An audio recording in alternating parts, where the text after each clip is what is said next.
Salut tout le monde, j'en aujourd'hui avec une nouvelle vidéo, je suis super heureuse de vous retrouver comme d'habitude.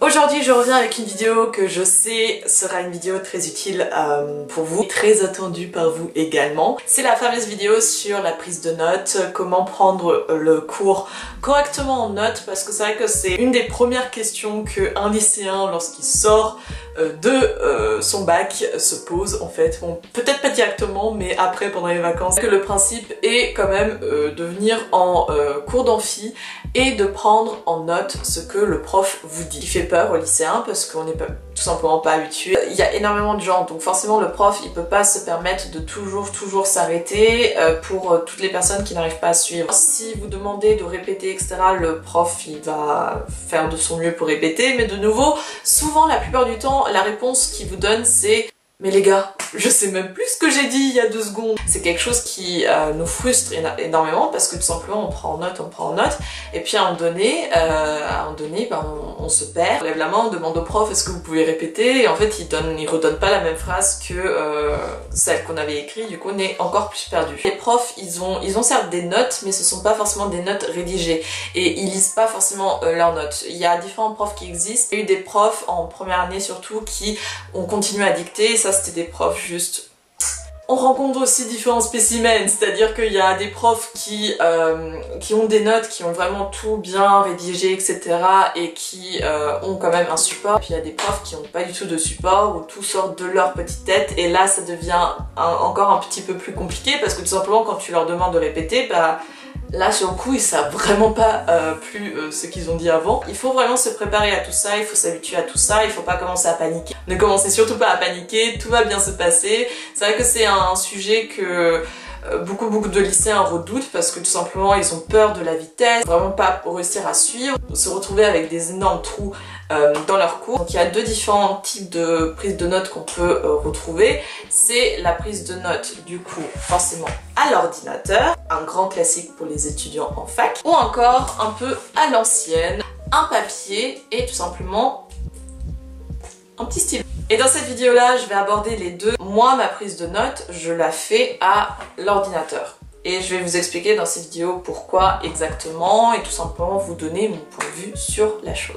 Alors tout d'abord j'ai envie de répondre à quelques questions que j'ai tendance à recevoir. Est-ce qu'il y a quand même des profs qui mettent le cours en ligne, comme ça si j'arrive pas à suivre pendant le cours je pourrais quand même retrouver le cours en ligne? Et la réponse est majoritairement non. Ils partent du principe que s'ils commencent à mettre leurs cours sur internet, en fait personne va venir en amphi. On est tous humains, on a moins envie de venir en cours après en tant que prof, faire son cours face à 20 élèves alors que tu devais en avoir au moins 600. Il y a des profs un peu innovateurs entre guillemets qui aiment bien réaliser des petites expériences avec nous. C'est vrai que j'ai eu une prof qui pendant mes années de licence qui avait vraiment cette tendance de expérimenter un peu des trucs, de vraiment essayer de trouver la méthode la plus favorable pour nous les étudiants. On se rend compte que c'est pas forcément la manière de faire la plus efficace pour tout le monde. En 3e année son principe était l'amphi inversé. Qu'est-ce que c'est l'amphi inversé?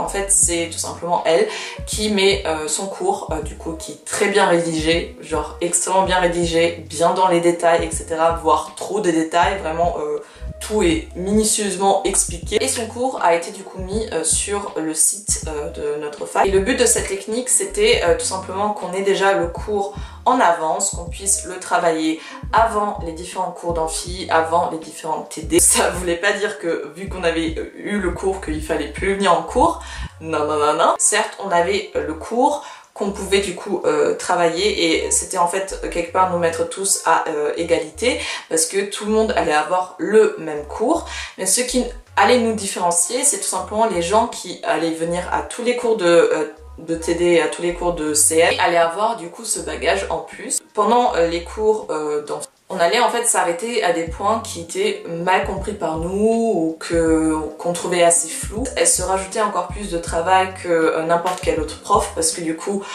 pour chaque cours qu'on avait, on pouvait lui envoyer dans un mail avec nos questions et elle y répondait pendant le cours. Pendant le cours, on pouvait également lever la main et du coup poser des questions. Et ensuite, on faisait des exercices, à savoir cas pratique, commentaires d'arrêt, dissertation et tout ça pour vraiment mieux revoir la méthode et mettre en pratique tous ensemble avec du coup la prof. Et du coup, ça nous faisait en quelque sorte des cours de TD en plus. Il y avait pas mal d'étudiants qui n'étaient pas forcément satisfaits de ce genre de mécanisme. Mais personnellement, moi, j'ai trouvé ça juste génial. Du coup, on avait imprimé notre petit cours, donc régime général des obligations, qui faisait pas mal de pages. Voilà, presque 200 pages, mais je vous rassure, quand vous prenez votre cours en notes, dans n'importe quel autre cours normal, entre guillemets, vous n'allez pas faire 200 pages. Vous allez faire 150 grands maxi. Généralement, c'est même pas 150. Moi, ce que je fais, c'est toujours entre 80 et 100 et quelques pages. Là, il y a 200 pages parce que tout simplement, tout est vraiment dans le détail. Il y a les définitions, il y a les articles, il y a à chaque fois des petits commentaires qu'elle a rajoutés elle-même, auto-évaluation qu'on pouvait du coup, auquel on pouvait répondre nous-mêmes à la maison pour vraiment être sûr qu'on avait bien compris le cours, qu'on avait bien saisi. Pour moi, une manière de faire que j'ai vraiment adoré, que j'ai vraiment trouvé juste top parce que ça nous a encouragé à vraiment être réguliers. Bref, j'ai énormément blablaté pour vous expliquer tout ça, mais j'ai trouvé ça assez important de également vous montrer en fait les différentes manières de faire. Maintenant, malheureusement ou heureusement, je ne sais pas, mais tous les profs ne font pas comme ça. Chaque prof fait à sa manière plus ou moins, mais c'est vrai que la manière traditionnelle qu'on retrouve, c'est un prof qui est devant vous et qui tout simplement raconte son cours, fait quelques blagues de temps en temps, mais voilà, et c'est vous qui prenez tout en note. Commençons par les conseils au niveau de la prise de notes avec la main, tout simplement avec un petit stylo et des feuilles. Ce n'est pas ma manière de faire, donc je ne suis pas extrêmement habituée à cela. Parfois ça m'arrive de le faire quand mon ordinateur me lâche ou me joue des mauvais tours. J'ai fait la prise de notes à la main au début de mon tout premier semestre. En général, on retrouve très peu d'étudiants en amphi qui prennent leurs cours à la main. J'ai l'impression maintenant, je sais pas si c'est juste à ma fac, mais j'ai vraiment eu l'impression que plus on avançait dans le temps, plus il y avait des gens qui ont décidé de vraiment abandonner petit à petit l'ordinateur et de prendre les cours à la main. Tout simplement, tout d'abord, de vraiment aimer votre écriture. Vraiment fait comprendre que la prise de notes à la main, ce n'est pas mon truc, parce que tout simplement, je déteste mon écriture. Je la trouve pas du tout jolie, pas du tout soignée, même quand je m'applique, j'y arrive pas. Et c'est vrai que la prise de notes à la main, en amphi, vu que ça va hyper rapide, il faut savoir écrire rapidement, il faut du coup écrire dans une jolie écriture qui vous plaira malgré tout et qui sera lisible. Premier semestre où j'avais décidé de prendre mon cours à la main, j'ai remarqué que certes j'arrivais à le prendre, que quand je rentrais chez moi, j'arrivais pas à le relire parce que tout simplement, premièrement, je n'aimais pas mon écriture et deuxièmement, je la trouvais illisible, même pour moi. Aimer son écriture, c'est très important. Mais il faut également savoir écrire rapidement et que ce soit bien soigné. Quand vous décidez de prendre le cours à la main, les abréviations c'est genre la base de base parce que tout simplement le cours va tellement vite que vous n'avez pas le temps de vraiment tout rédiger correctement. Si vous voulez une vidéo sur les abréviations, qu'est-ce que moi j'utilise, n'hésitez pas de me dire tout ça. C'est une petite touche personnelle, j'ai besoin de couleurs. Rajoutez le plus de couleurs que vous pouvez, à savoir mettre les titres de votre plan en couleur ou tout simplement surligner quand vous lisez votre cours. Dernier conseil que je dois vous donner, c'est tout simplement d'utiliser des copies doubles. Pourquoi c'est plus rapide, ça évitera de toujours rechercher des feuilles dans votre sac. Ou sinon, utilisez tout simplement un cahier, achetez un joli petit cahier, par exemple chez Emma, ils en vendent plein. Venons maintenant à la manière de faire au niveau de l'ordinateur. Donc c'est la manière que je fais, en fait c'est ma manière de faire tout simplement, de trouver un bon ordinateur avec une bonne autonomie. Regardez un peu sur internet les ordinateurs du dernier cri ou pas, ou tout simplement les ordinateurs à conseiller quand vous allez entrer en fac. C'est que dans les amphis, clairement ce qu'on retrouve à chaque fois ce sont les Mac et les Asus. Donc c'est un Acer Aspire Switch 10. Il est vraiment pas cher et il est plutôt efficace, mais après 3 ans forcément il devient un petit peu plus lent. Au niveau de la batterie, c'est vraiment pas top. Dans la journée il faut que je le recharge vraiment pas mal. Au niveau du logiciel à utiliser pour la prise de notes, c'est une question qui revient très souvent également. Moi, clairement, j'utilise Word. Je me casse pas la tête, j'utilise Word. J'utilise Word depuis que je suis toute petite, depuis qu'on m'a tout simplement montré comment utiliser Word. Que j'ai constaté qu'il y a pas mal de gens qui utilisent également le Google quelque chose, mais en gros c'est un logiciel du coup sur internet. Taper son cours, c'est plus facile pour se les envoyer. Personnellement, j'ai jamais utilisé ça, donc ne me demandez pas comment ça marche, etc. J'en ai aucune idée. Je vous déconseille de vraiment tout prendre en note comme le prof il dit.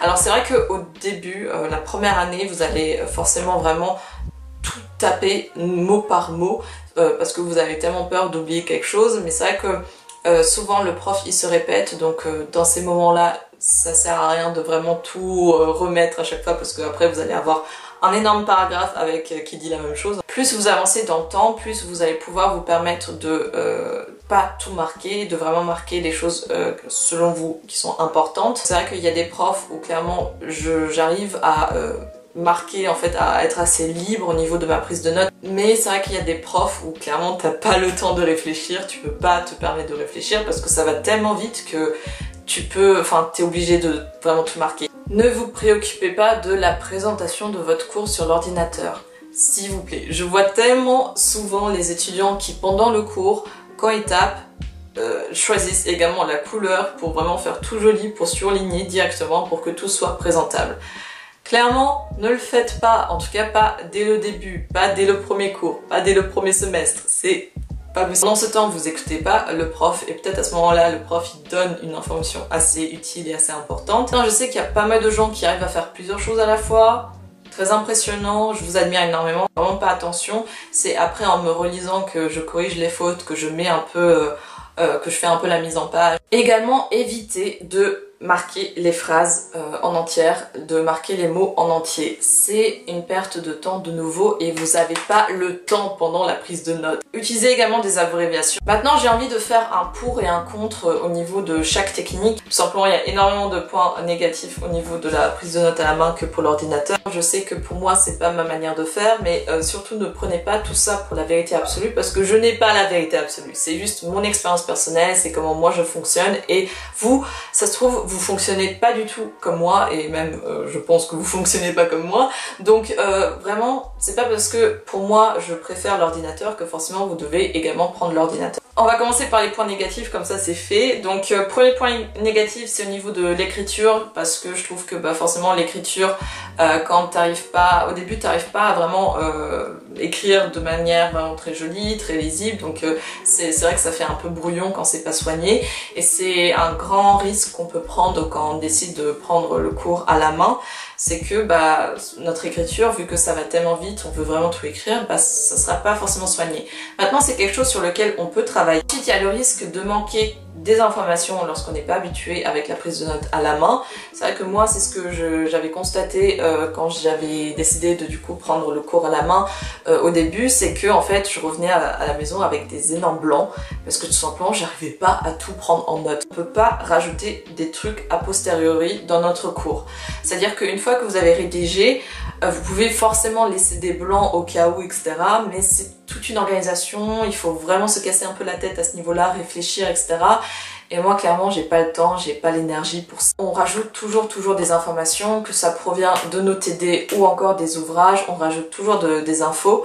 Sur l'ordinateur, je trouve que c'est beaucoup plus pratique parce que tout simplement c'est sur l'ordi et du coup on peut revenir sur notre cours et intégrer des trucs à l'intérieur de notre cours. Maintenant, les points positifs au niveau de la prise de notes à la main, c'est bien sûr qu'on écoute mieux et on retient mieux les choses. Vous êtes tellement focus sur le fait que vous devez vraiment tout prendre en note et rien oublier que forcément vous écoutez mieux. Il n'y a pas de distraction au niveau de l'ordinateur. Vous arrivez à mieux retenir parce que la main écrit et du coup votre cerveau y suit également. Possibilité d'utiliser plein d'abréviations qu'on peut pas forcément utiliser sur l'ordinateur. Venons maintenant au pour et le contre au niveau de la prise de notes avec l'ordinateur.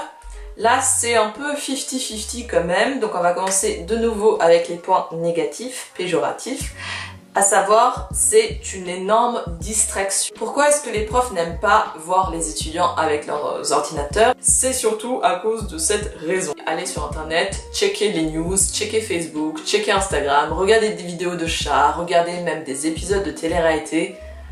Clairement, il y en a qui se mettent au fond et regardent des séries, des films, tranquillou, pépette, être honnête avec vous. Moi aussi, ça m'est déjà arrivé pendant le cours d'aller vite fait sur Facebook, de regarder, parce que je m'ennuyais ou que j'avais pas la foi d'écrire, parce que c'était pas ma journée, parce que pour X raisons. Lorsqu'on a une batterie assez faible ou qu'on a oublié de recharger son ordinateur la veille, bah forcément on arrive en cours un peu, on est un peu dans le caca. À notre fac, il y a genre 2 prises dans l'amphi, et encore il y en a qu'une seule qui marche correctement, donc à chaque fois c'était galère pour recharger son ordinateur. En plus ce sont des prises qui sont au niveau du prof, de la table du prof, donc c'est pas quelque chose où tu peux vraiment t'asseoir à côté et tranquillou, non, faut à chaque fois y aller pendant les pauses. C'est très malin d'avoir également des feuilles, des copies doubles avec vous, comme ça au cas où si votre ordinateur vous lâche pendant le cours, vous n'allez pas être perdu non plus. Au niveau des points positifs, c'est que c'est vrai que c'est vite, on arrive à tout noter vraiment de manière très rapide, sans même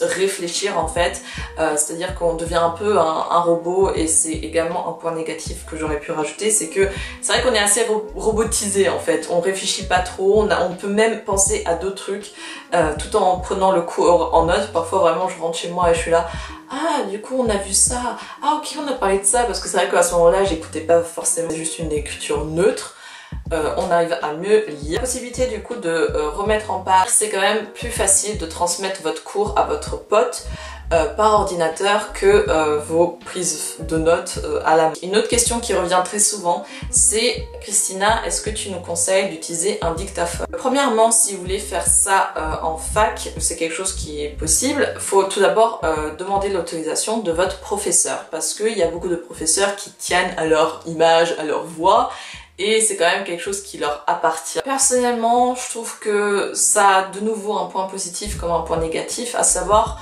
c'est vrai que là, sur ce coup-là, vous ratez vraiment aucune information. Généralement, ce que les étudiants ils font, c'est que ils enregistrent le cours, mais ils écrivent en même temps. C'est-à-dire que quand ils ont envie de faire une pause, ou tout simplement qu'ils n'arrivent pas à suivre, du coup ils laissent des blancs, ils regardent à quelle minute ils sont au niveau de leur enregistrement, ils notent le temps, la minute du coup de l'enregistrement, et ils se reposent, ils discutent un petit peu, ou ils boivent du café, et après ils peuvent reprendre. Comme ça, quand ils rentrent chez eux, ils peuvent tout simplement réécouter l'enregistrement au moment où ils ont du coup arrêté de noter. Quand vous pouvez pas venir en cours pour X raisons, de tout simplement demander à votre pote d'enregistrer votre cours, et comme ça de le reprendre après chez vous. C'est toujours plus sympa, c'est quelque chose que pas mal d'étudiants font également. À mon sens, c'est une grosse perte de temps et une grosse perte de stockage sur votre portable. Personnellement, c'est quelque chose que j'ai jamais fait. Je peux comprendre que c'est pratique pour certains étudiants, pour moi ça m'a jamais servi. Parce que je trouve qu'il y a beaucoup d'étudiants qui utilisent le dictaphone mal en fait, qui l'utilisent vraiment mal, à savoir ils mettent juste le dictaphone, ils écoutent le cours sans prendre de notes, et ensuite quand ils reviennent, ils écoutent tout le dictaphone et ils essaient de tout retaper. Et là, à ce moment-là, je trouve que c'est vraiment une grosse perte de temps, parce que en fait, vous écoutez le cours, mais du coup 2 fois, ce qui fait que vous écoutez encore 2 heures en plus où vous essayez de tout noter, alors que ces 2 heures vous aurez pu les utiliser à commencer à apprendre votre cours. Maintenant, ce que je trouve vraiment malin, ce sont les étudiants qui l'utilisent de temps en temps pour vraiment combler les lacunes, enfin les blancs qu'ils ont laissés du coup dans le cours, en mettant du coup la minute de l'enregistrement. Ça, je trouve ça très malin. J'espère que cette vidéo était informative pour vous, qu'elle vous a aidé. En répondre au petit sondage si vous êtes team prise de notes à la main ou team prise de notes à l'ordinateur. Je serais très curieuse de savoir tout ça. En tout cas, je vous souhaite de passer une agréable journée et confiance en vous, c'est très important, et on se retrouve très vite pour une nouvelle vidéo. Ciao!